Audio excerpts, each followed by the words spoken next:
Hi, I'm David Pogue, tech columnist for Yahoo Finance, which is a very good place to be. With 70 million readers a month, it's the biggest business publication on the face of the planet, online or offline. Now, if you haven't been here for a while, you might notice that Yahoo Finance, the site, the design, the lifestyle, has just had a major makeover. There's a lot of power now hidden in that thar page, so I thought I would give you a little tour. Yours free. Okay, up here, this is the table of contents for the entire site.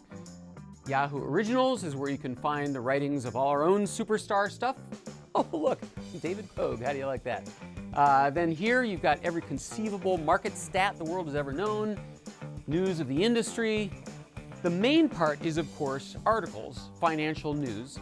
But this is new. On certain headlines, you'll find clusters of other articles. If you click the main story to open it, you can scroll down. Those other stories will be right there on the same page. So it's one-stop reading.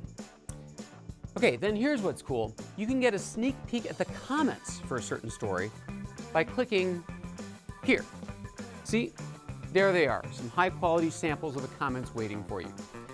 On the right side of the home page, this is where you watch over your fortune. This is your portfolios and your stock lists. We start you out with lists of stocks you've looked at recently, stocks that are gaining, stocks that are losing. But the real power is when you make lists of your own, like your retirement holdings or stocks you just like to make fun of. You can edit all this stuff so that the home page becomes a dashboard that shows only your financial empire. So here's what you do. At the very top, you click Edit. Here is a list of all the lists you're starting out with. You can turn off the ones you don't care about to hide them, or you can drag to rearrange them, and then you can click Create a New List to build a new list of securities.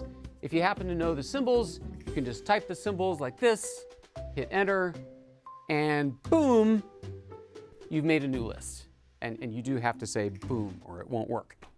I should also point out what happens when you click any one of these stock symbols. You get this. This is the new quotes page. I mean, this is finance geek heaven. First of all, an interactive graph. You move your mouse through time, you can change the time scale. Over here, we have new graphs that show historical earnings, analyst recommendations, and so on. And then over here, in the main part, you get recent news articles about this particular company. And along here, here's our new comment system, now with less hate and political ranting. And here, every shred of financial data ever been collected about a company's statistics, profiles of the leadership, who's holding the stock, what the analysts say. Man, if you can't find enough information to help you make up your mind from this, then use a dartboard. By the way, you can click that graph to make it go full screen. Now notice that over on the right, your stock lists remain visible, so you can pop among the different graphs of the different stocks, or you can click this blue arrow thing to hide the list completely. Up here, you can change the type of graph. You can enter another graph of another stock to compare this with.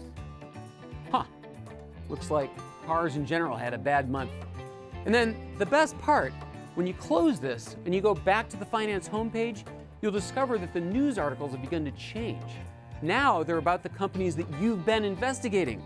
In other words, your Yahoo Finance page will never show the same exact thing as my Yahoo Finance page. I mean, unless you're a genius too. So there's a quick look at what's new in Yahoo Finance. I hope you learn to make the most of these new tools. And more importantly, I hope they make you filthy, stinking rich. Good luck.